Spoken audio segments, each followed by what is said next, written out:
안녕하세요. 김주갑의 경제부동산입니다. 구독과 좋아요 부탁드립니다. 글로벌 경제 공포가 조금 수그러진 상황이지만 당분간 힘이 쌍곡선을 그리며 상승과 하락의 불안정한 모습을 보일 것으로 전망합니다. 코스피가 오전에 크게 오르다가 보합권으로 꺾이고 있고 글로벌 증시는 하락 중입니다. 달러는 1200 초반까지 하락하였고 금은 하락, 코덱스 은선물은 상승 중입니다. 당분간 코스피는 1960선 전후, 환율은 1200 초반, 금은 58,000원대, 코덱스 은선물은 3800선에서 등락할 것으로 판단합니다. ETF 인버스는 말씀드린 대로 1800 아래선에서 본격 매수하고 지금은 가격이 오르면 경험 삼아 소액 투자하는 선이 좋고 금과 은, 달러는 가격이 내리면 과욕하지 않는 선에서 조금씩 매수를 늘려나가도 좋다고 봅니다.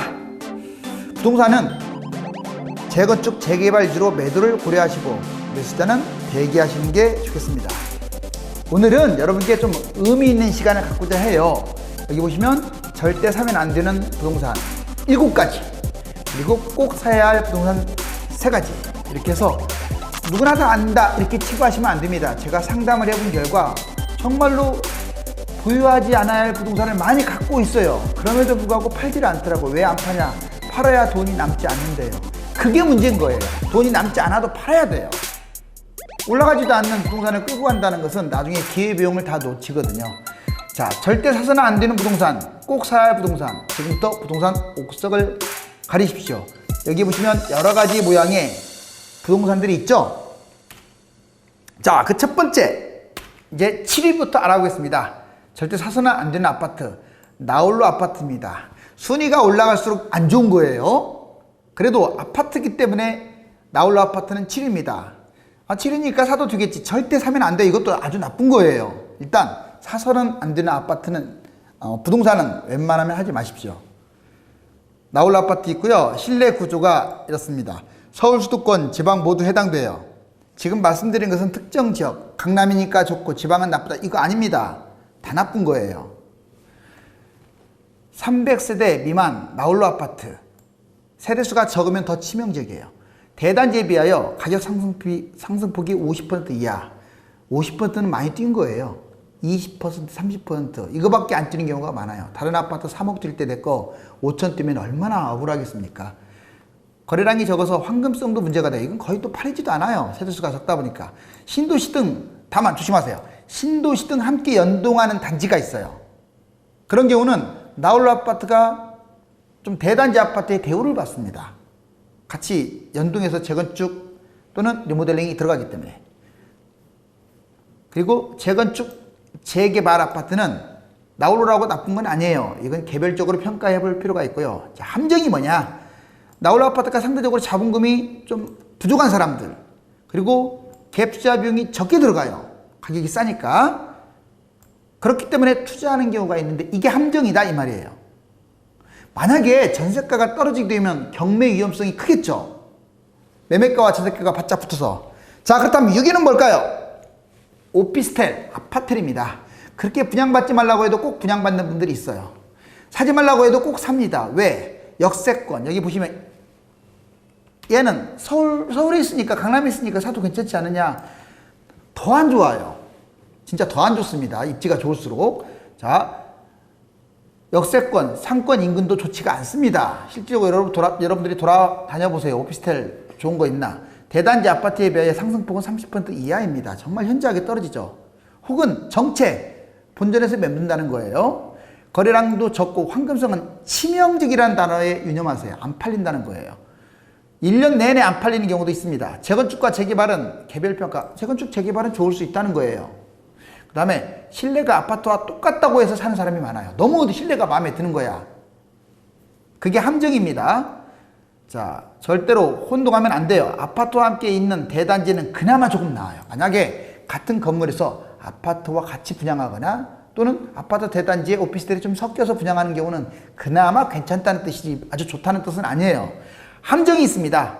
보통 자본금이 부족하고 소형 월세 목적, 갭 투자 비용이 적게 들어 2개에서 5개까지 매수하는 사람이 있어요. 정말 욕심도 많더라고요. 하나 매수해도 안 된다고 하는데 그걸 돈이 별로 안 들어가니까 2개, 3개 막 특히 분양 같은 경우 망조듭니다, 여러분.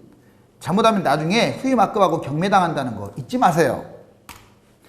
자, 5위는 뭐냐? 도시형 생활주택입니다. 사실 오피스텔 아파트나 도시형 생활주택이나 자, 주택 유형은 달라도 얘는 이제 아파트과에 속하지만 연립주택, 오피스텔하고는 다르지만 뭐 사실 거의 흡사하게 간다고 보셔야 돼요.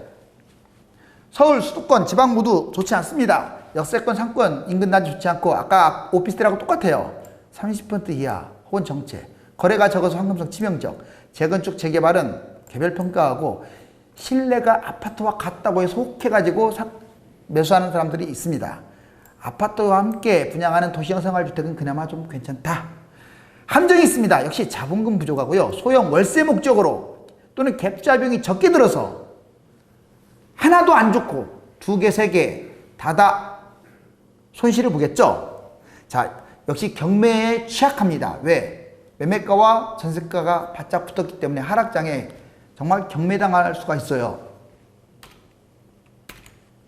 4위는 뭐냐? 빌라입니다. 자, 신축 빌라가 제일 안 좋아요. 지금 순위가 낮아질수록 안 좋은 거예요. 다 안 좋지만 4위 빌라. 빌라 정말 안 좋다는 뜻이에요. 서울 수도권 지방 모두 해당되고 역세권 상권 인근도 좋지 않습니다. 여기 가까우면 좋은 줄 알고 다들 착각하고 있어요. 자, 대단지 아파트에 비하여 상승폭 이번에는 10% 이하입니다. 오히려 잘 들으세요. 신축 아파트는 신축 빌라는 시간이 흐를수록 손실 봐요. 안 팔립니다. 여러분들 한번 내놓아 보세요. 물론 예외도 있는데 평균적으로 분양받을 때가 제일 비싸요. 그런 걸 왜 잡습니까?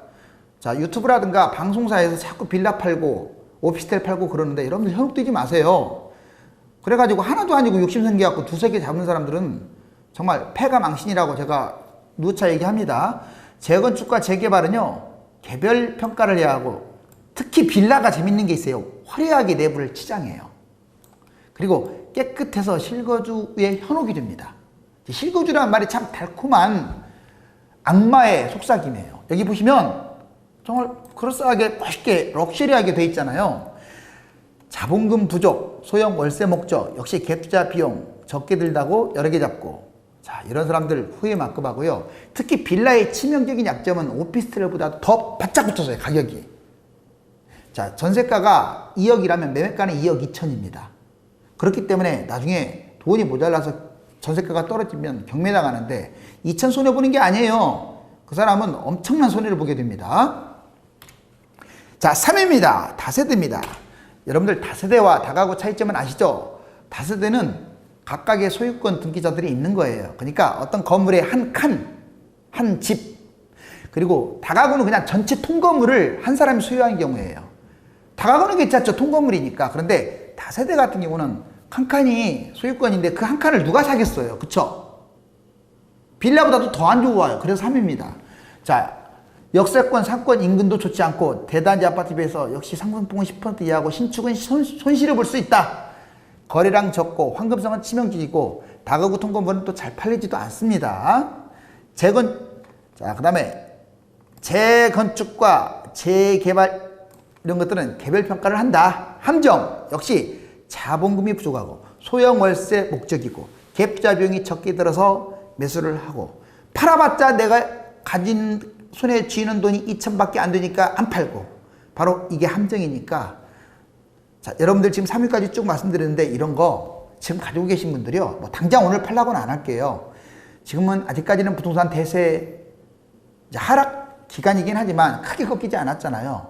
자, 빨리 파는 게 좋을 것 같아요. 그런 거 오래 끌고 가지 마시고 이런 걸 임대사업 내시는 분들은 안 좋아요. 함정 잘 알아두세요. 자, 그럼 2위가 뭘 것 같아요? 상가입니다. 이제 예전에 상가하고 달라요. 신도시는 넘쳐나죠. 택지지구, 재개발, 재건축 다 의무적으로 신도시 거기에 상가들이 들어가잖아요. 장사는 안 되는 데서 장사하는 사람들은 많고 건물은 넘쳐납니다. 공실은 뭐 사방팔방에 있고 1년에 몇 번 바뀌는지도 몰라요. 그 같은 상권이. 이처럼 장사가 안 되고 공실이 많은데 왜 상가를 분양받습니까? 또 이게 정말 못된 관습인데 상가 분양을 엄청 비싸게 해요. 말도 못하게 비싸게 합니다. 그게 어떤 상가 분양의 룰이 돼버렸어요. 그러니까 분양받는 사람은 무조건 안 좋은 거예요. 서울 수도권 지방 모두 해당, 역세권 상권 밀집도 좋지 않음, 토지 거품이 또 심하고요. 자, 그 다음에 막연하며 개별 등기도 위험합니다. 거래량이 적어서 황금성 아주 치명적이에요. 정말 안 팔립니다. 재건축과 재개발은 또 개별적으로 평가해야 하고, 특히 테마상가 이거 비싸잖아요. 이런 것들 왜 잡습니까? 주변 환경이 혹해가지고 현혹돼가지고 보증금과 대출 활용하면 내가 잡을 수 있겠다 해서 잡는 거예요. 돈 벌기 힘들잖아요. 그래서 이걸 잡아서 수익형으로 어떻게 얻어가려고 잡는 건데, 자, 그게 바로 여러분들을 패망으로 이끄는 지름길입니다. 토지는 계속 올라간다? 상가도 계속 올라간다. 왜냐면 이제 이게 중심상가 좀 토지값이 비싸거든요. 그 다음에 공동등기, 개별 호재 이런 것들로 아무튼 여러분들 상가를 찾게 되면 폐가 망신한다는 거 잊지 마세요. 정말 멋있죠? 아름답고 내부도 럭셔리하네요. 그렇다면 1위가 뭘 것 같아요? 다 아시겠죠? 계획부동산 토지입니다. 땅 사면 무조건 돈 번다. 그건 옛날 말이고요. 땅 사면 세금이 얼마인 줄 아세요? 여러분들 5년, 10년 지나도 세금은 상당히 많아요. 땅은 2배 뛰어야 겨우 어떻게 본전치기 하는 거고 3배 뛰어야 먹는 거예요. 자, 그런데 하물며 계획부동산에 토지를 잡는다? 서울 수도권 지방 모두 해당됩니다. 지목, 장소 상관없이 안 좋아요. 신도시와 택지지구 재건축, 재개발, 자, 이쪽에 과실로 여러분들 너무나도 분양가가 더 비쌉니다. 나중에 혹시 이게 뭐든 개발이 된다고 하더라도 여러분한테 좋을 게 없어요. 거래량이 적습니다. 누가 이걸 사겠습니까, 여러분들? 특히 개별 등기를 하면 그나마 어떻게 팔리는데 공동 등기로 해요, 보통. 이렇게 계획부동산에서 토지 분양할 때는. 그러니까 조심해야 돼요. 그리고 황금성에 치명적이고요. 토지에 대한 상승의 환상을 버리고 계획부동산 상담 아예 단절해 버리시기 바랍니다. 참고로 지역주택조합 아파트라고 있어요. 얘는 아파트니까 괜찮지 않습니까? 천만에요. 얘도 계획부동산 토지처럼 1위권에 해당돼요. 절대 이거 하면 안 됩니다.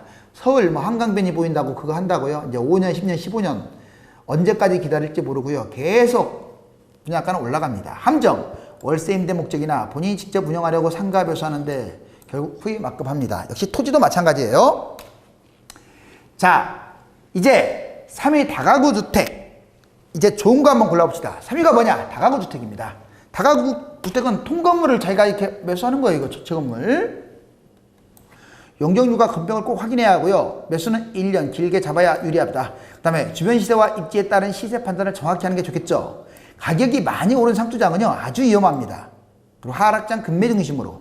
황금성은 떨어져요. 참고적으로 아파트에 비해서. 하지만 아파트 상승률의 70% 이상이에요. 어떤 데는 아파트보다 더 높은 데도 있고요.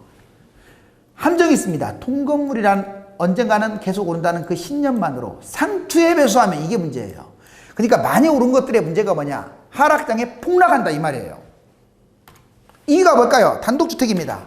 단독주택 속에 상가주택도 포함돼요. 용적률과 견평을 확인하고 매수는 1년 동안 길게 잡아야 유리. 그러니까 아까 뭐 다가구가 됐든 단독이 됐든 좀 매수를 길게 잡아야 가격을 싸게 잡을 가능성이 커요. 주변 시세와 입지에 따른 시세 판단을 정확히 해야 합니다. 가격이 많이 오른 상투장은 아주 위험하고 하락장 급매 위주로. 역시 아파트 상승률의 70%. 통건물 대지집은 믿고 계속 오른다는 신념만으로 상투장에 매수하면요, 폭락 가능성이 가장 크다. 그러면 1위가 뭘까요? 다 아실 거예요. 자, 대단지 아파트가 가장 좋습니다. 지금 3위, 2위, 1위 꼭 사야 할 부동산 넘버 3까지는 다 좋다는 거예요. 서울 수도권 지방 모두 해당되고 세대수와 생활 여건 대비 시세 판단을 정확히 하는 게 좋겠죠. 가격이 많이 오른 상투장은 위험하겠죠. 하락장 급매 위주로 접근해라. 그리고 황금성은 평형별로 다르겠죠. 소형이 높고 대형은 떨어지고. 자, 바닥장은 이 순서로 강남, 서울, 수도권. 함정이 있습니다. 아파트는 계속 오른다는 잘못된 판단을 하는 사람들이 있는 것 같아요. 특히 이 시점. 상투장에 매수하면요, 1에서 4년 동안 놀라지 마세요. 50%도 폭락할 수 있어요. 그러니까 지금까지 가장 좋은 게 이 대단지 아파트인데 만약 대세 하락에 가격이 추락하게 되면 얘가 제일 많이 떨어져요. 그럼 특히 어디가 많이 떨어지겠어요? 강남, 한강, 비싼 아파트들이 많이 떨어지는 겁니다. 그래서 지금은 뭔가를 사면 안 돼요. 그러면 상가주택과 저층 빌라니까 어디에 들어가느냐? 상가주택은요, 이 단독주택과 흐름이 비슷합니다. 뭐 단독주택 1층에 상가만 있다 뿐이에요. 통건물 잡은 거잖아요. 자, 상가주택 효율성을 따져서 매수하시고요. 신도시 명칭은 이거 보세요. 이제 이거 빌라기는 해요. 뭐 빌리지 빌라라고 이름 붙었는데 말만 그렇지 저층 아파트하고 같은 개념이에요. 빌라 빌리지 명칭이지만 저층 아파트 형태는 아파트 시세의 약 80%까지 씩 올라갑니다. 똑같이 재건축 리모델링이 진행되니까 이건 좋아요. 그 다음에 다만 가격이 계속 오른다는 잘못된 판단으로 상통장에 이렇게 매수하게 되면 폭락할 위험성이 있다. 재개발과 재건축, 여러분들 빌라 다세대 오피스텔 상가 이거 매수하지 말라고 했잖아요. 다만 재개발에 해당되면 좋습니다. 구역 설정과 추진 과정이 없는 단순 이게 노후화됐다고 해서 추진 과정도 없는데 그러면 이거 정말 위험해요.